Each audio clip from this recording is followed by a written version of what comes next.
Great. So this lesson is all about dividing polynomials and using the factor and remainder theorems. Okay, so our goals for this lesson are how to use long division to divide polynomial equations and use the remainder theorem to determine the remainder before dividing. And how do I know if the quotient and the divisor are factors of the original polynomial? Okay. So first things first, we're just going to do some basics. So we're going to talk about just polynomial long division to start with. Okay, so just division to start with. If we want to divide this polynomial, okay, we're going to set this up just like long division way back in elementary school. Okay, so way back in elementary school, we did long division.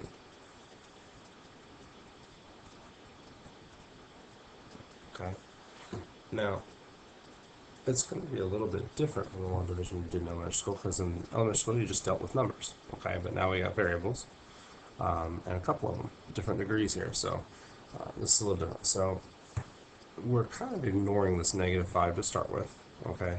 And just for reference vocabulary, the x minus 5 is known as the divisor, and this polynomial underneath the division symbol, okay, this is a polynomial.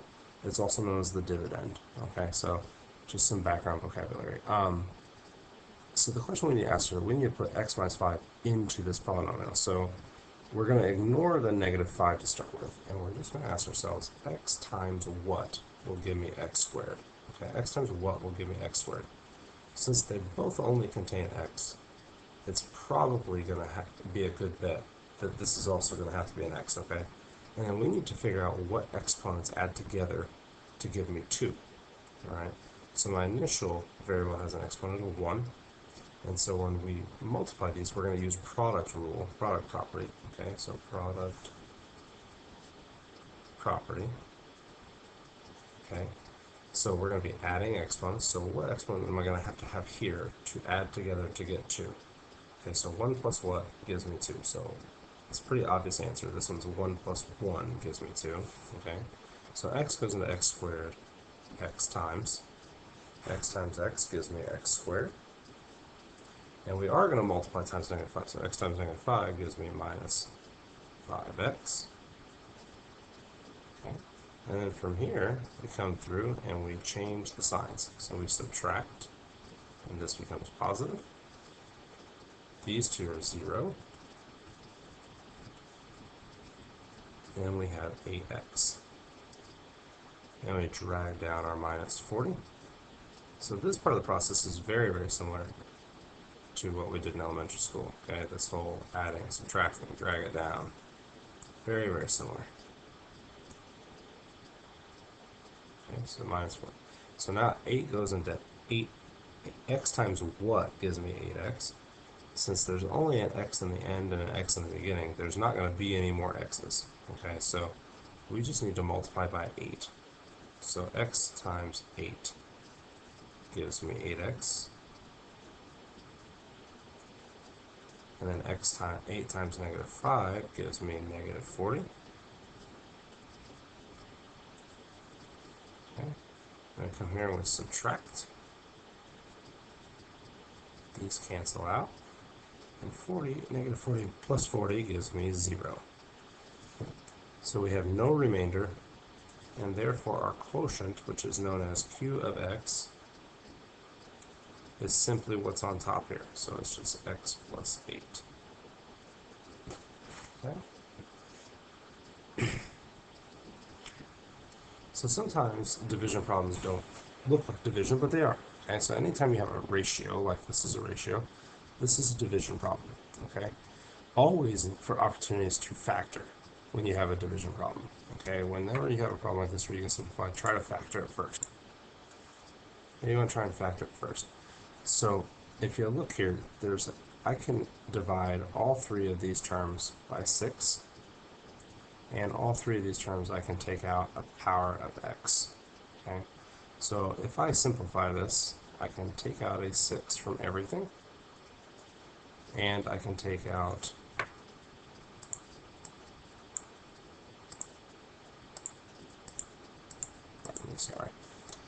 and I can take out an x squared from everything.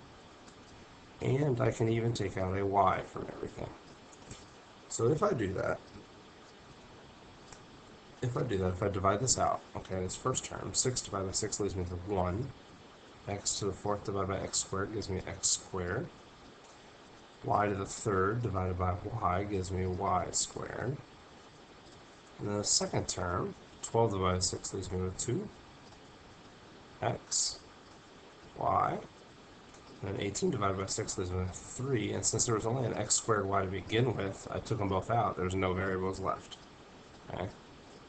And on the bottom, I'm left with 3xy. Okay, so 3xy. Now, if you take a look here, 6 divided by 3 leaves me 2.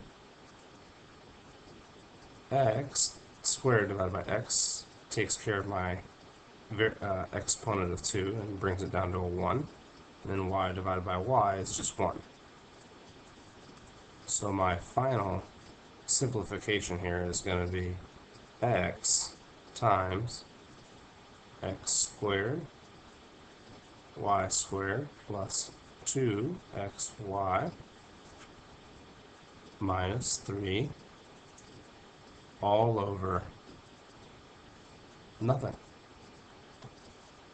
So it's just, it's just x squared y squared plus 2xy minus 3. Minus 3. Alright, and this is it.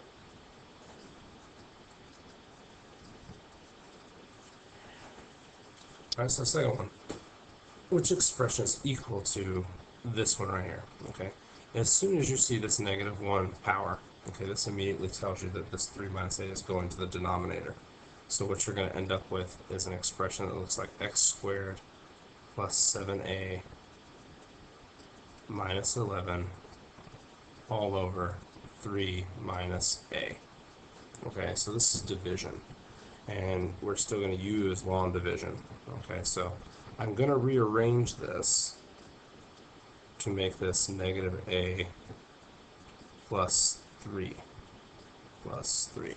Okay, so -a plus 3. And then I have a squared plus 7a minus 11. Okay, so here's what I got going. I got -a times what gives me a squared. So -a times -a. Okay, negative times a negative will give me the positive. A times a will give me the a squared. So -a times -a will give me a squared. And then -a times 3 will give me -3a. So I come in here, I change the signs. These are 0.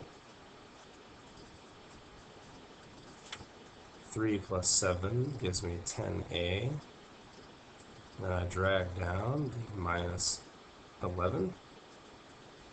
And then -a times 10 times what gives me 10a.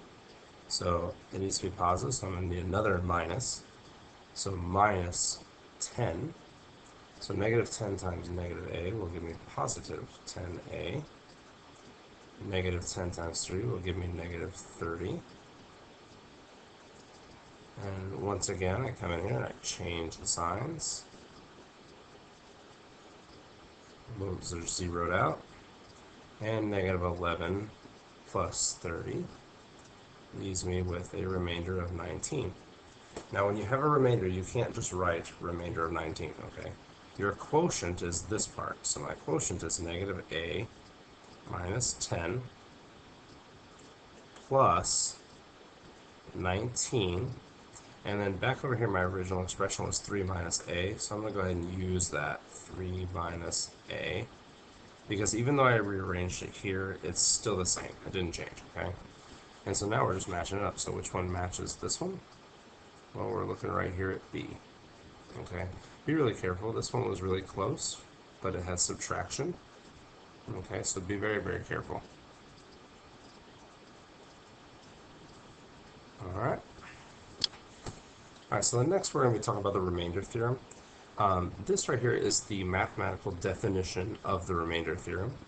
And basically what it says is, if you have a polynomial, which is this part, and you divide a divisor, x minus r, that's this part here, and the divisor, then the remainder is a number where you take r and you plug it into your polynomial. Okay, so if we plug in this number for x and we solve it, we will figure out what the remainder is for that particular equation. Okay, so if we want to find the remainder for this division problem, all we have to do is plug in 3. Okay, now notice it is not negative 3, so this is kind of like our transformation functions. It's the opposite of, and the reason for this is we are trying to figure out where this factor is zeroed out. So if you add 3 to both sides, so you said equal to 0, you add 3 to both sides, you end up with x equals 3. Okay, so this is the reason why it's the opposite. So we have p of 3 equals 3 times 3 cubed minus 6 times 3 squared plus 3 minus 11. Okay, so continue to solve. So we have 3 times 27 minus 6 times 9 minus 8. 3 times 27 gives me 81 minus 54 minus 8. And if you put all of that in your calculator at the end, you'll wind up with 19. So the remainder for this problem is going to be 19. Okay, so my remainder is 19. Alright, so for this problem, I'm going to let you do it, but remember it's the opposite, so it's not plus 1, it's going to be p of negative 1 equals negative. Sorry guys, this mouse pen is not cooperating. Negative 1 to the 5th, so on and so forth. Okay? Okay. Last problem here, and I'm going to try and finish this one up in under 3 minutes. So, using the factor theorem, okay? So, the factor theorem says that the binomial x minus r, so they're saying the divisor is a factor of my original polynomial if and only if my remainder, which is p of r, is 0. Okay, so basically what I want to do is I want to take p of 5, okay, p of 5, so I want to plug in 5 into my polynomial.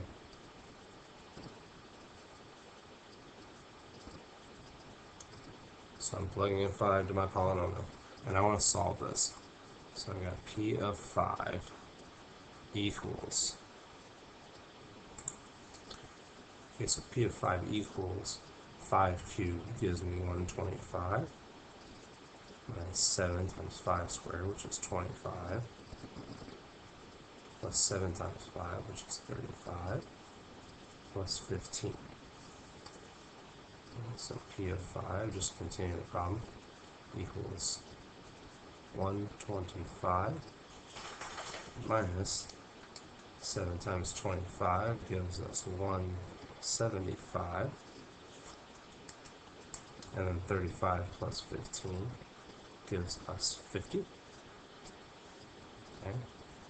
And if you think about this in terms of money, you got 125 and you got 50, so this is like 175 minus 175, so p of 5 is 0. Okay, so now you have determined that you have a remainder of 0. Alright? Hint, the divisor is a factor if the remainder is 0. So because it's 0, okay, this means that x minus 5 is a factor of p of x. Okay? And this right here, this is p of x. Okay? So x minus 5 is a factor of p of x. Okay? Alright, if you have any questions, please jot them down on a sticky note, and I'll be happy to answer them when you get to class. See you guys next class.